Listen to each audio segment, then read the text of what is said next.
Hey guys, I just wanted to pop in and make a video to kind of talk a little bit about what we have going on this week. Of course, last week we began the persuasive essay. Thank you to each of you who submitted the assignments for last week. I hope that you understand the goal of the persuasive essay is not the same as a research essay, right? I'm asking you to choose a topic that you genuinely feel knowledgeable about, that you genuinely have experience with, and that you genuinely have opinions about. And from that topic selection, write a persuasive essay with the target audience in mind. For the sake of this example, I'm going to use the idea that, let's see, if I wanted to say that parents should not allow their young children to drink sodas, right? And that could be that. Now, that's really an opinion that I hold. That's really something that I think, something that I see, and it kind of bugs me that they do. And I have my own reasons as to why. So let's just say that I'm writing this paper, right? So if I'm writing a paper about why parents should not allow their young children to drink soft drinks or sodas or pop or Coke or whatever it is that you call it, then I might develop that opinion on my own experiences, observations, ideas, etc. But from that, then I have to come up with my reasons. Well, I could say how sugary drinks can impact a child's dental health, right? And of course, I'm no dentist. So I can only rely on my perception. I can only rely on my observations. We could also talk about just the overall sugar intake in general. And again, some of those things regarding the amount of sugar in a soda, it's kind of common knowledge. Or if you've ever seen a can or a bottle of soda, you more or less know how much sugar is there. And so you can or I could build my essay based on that. So I just wanted to give a very quick rundown about that. But what I want to really talk about this week is the draft that is going to be due. Now, your draft is due this week, but it is due on the discussion board. And the reason why it's due on the discussion board is because we're going to use this as an opportunity to have a peer review exercise. I realize this is an online environment and we are sometimes accustomed to going through things almost robotically, but the online environment is just transferring what we would do in the classroom online. Okay. So if you were face to face with me, we would have peer review workshops. And so we're going to use our discussion board posts in order to do that. But before I talk about the peer review, I just want to go over a couple of things for you to remember as you are working on your drafts this week. So the first thing that I'm going to ask is that your submission be 3 full paragraphs, okay? So that is your introduction and at least 2 body paragraphs. I don't know why I did it like that, but your introduction and 2 body paragraphs. So you can write more, but that's the minimum requirement for what you post on the discussion board. Now, in terms of that introduction paragraph, I just want to kind of pull you back to when we talked about writing in academic context a couple of weeks ago and organizing an essay in the basic essay format. The goal of an introduction paragraph is to establish context and build a relationship between the writer, which is you, the reader, which is me, and your classmates and the topic that you're writing about, okay? So you want to start your introduction paragraph with a hook. The hook is designed to capture the reader's attention. That can be a question, a hypothetical situation. I want us to steer clear of quotes and things and statistics for this particular assignment because that requires research, and this is not a research assignment, okay? So how is it that you can creatively pull the reader in?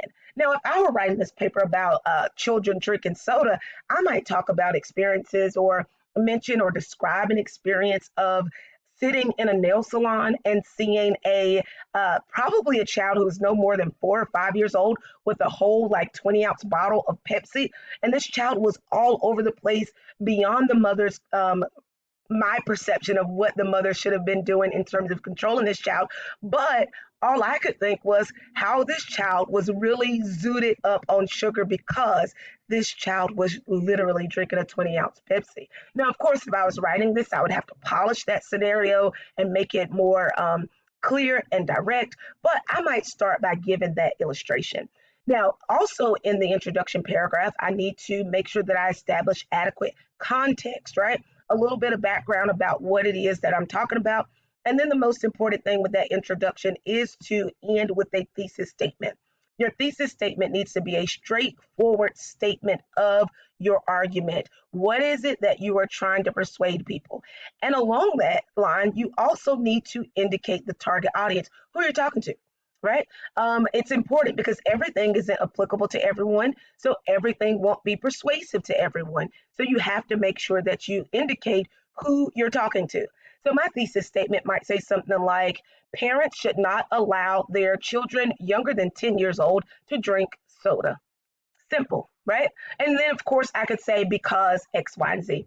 But that's the main thing for your introduction paragraph. For the body of your essay, you want to make sure that each body paragraph begins with a topic sentence, a straightforward statement. Think of it as a mini thesis statement. What is this paragraph about? And then that topic sentence needs to be supported with adequate support and details in order to really flesh out the ideas, right?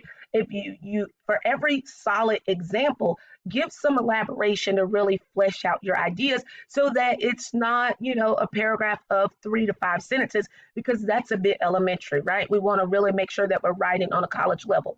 Now, overall, with your essay, a couple of things I really, really need you to keep in mind. One, do not, for the most part, use the word you, okay?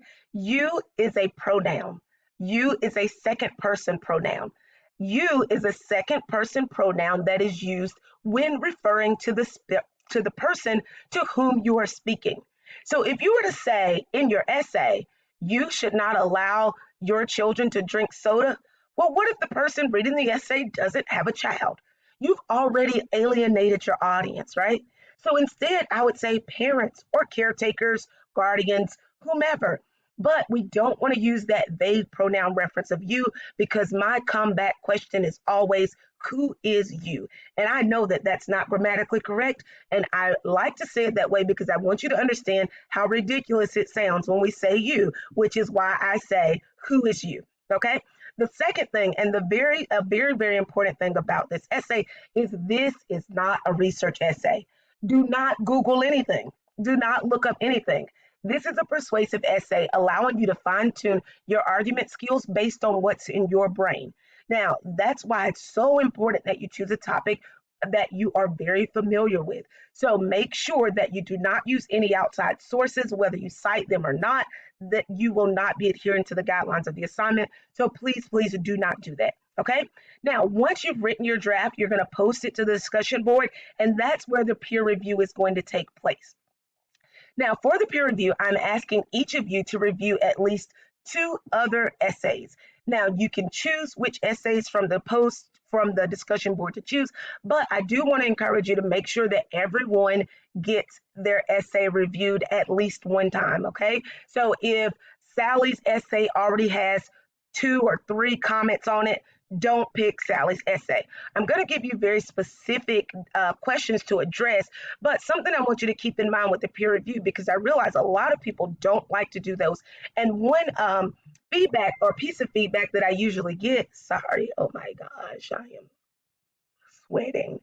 And no, I'm not going to start this video over. So there's that. All right, but a lot of times students don't like to participate in peer review workshops because they feel ill-equipped to assess someone else's writing, and that's fine, but you can read.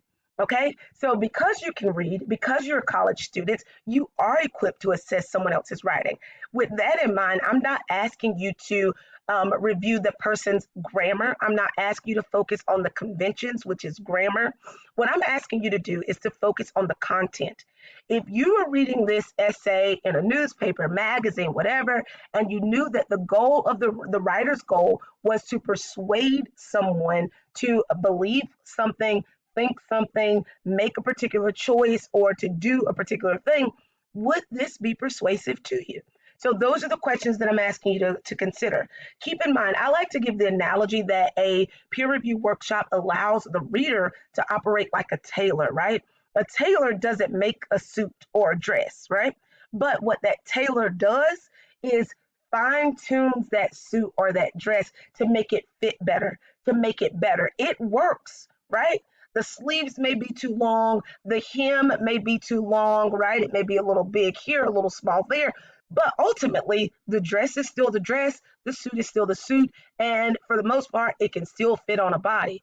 But that tailor is going to come along and say, well, I think it'll look best if we bring this in a couple of inches or if we take this out a couple of inches. So I use that analogy because your job as a peer reviewer is to make suggestions. What is it that the writer can do better? Right? I'm not asking you to criticize negatively the work. If there are suggestions, then make those suggestions with the spirit of what is it that this person can do better. Okay. So I do want you to keep that in mind. Your goal is to really offer honest feedback, but of course to operate with a sense of tact. What I mean by that is to be respectful, not only respectful, but to be mature, professional. Of course, we want to make sure that we are operating under all of the guidelines of the RCC academic integrity and code of conduct and things like that. So I don't expect anyone to just kind of write in on someone's paper, this sucks, do better. I don't expect that, but I always need to say it, okay? So as you're working this week, please, please, please let me know if you have any questions. Don't forget that you can always join the Collaborate meeting during the scheduled office hours. And also, because the final paper is going to be due this week, the peer review is actually going to be due a little bit earlier, okay? So the peer review is going to be due a couple of days before the final essay. And that's going to give you, now with that, what I mean is you need to have your draft posted by a specific date, and you need to have your reviews done by a specific date, both of which will happen before the final due date. So just make sure that you keep track of those things on Moodle. And if you have any questions, don't hesitate to reach out. Thanks, guys. Happy writing.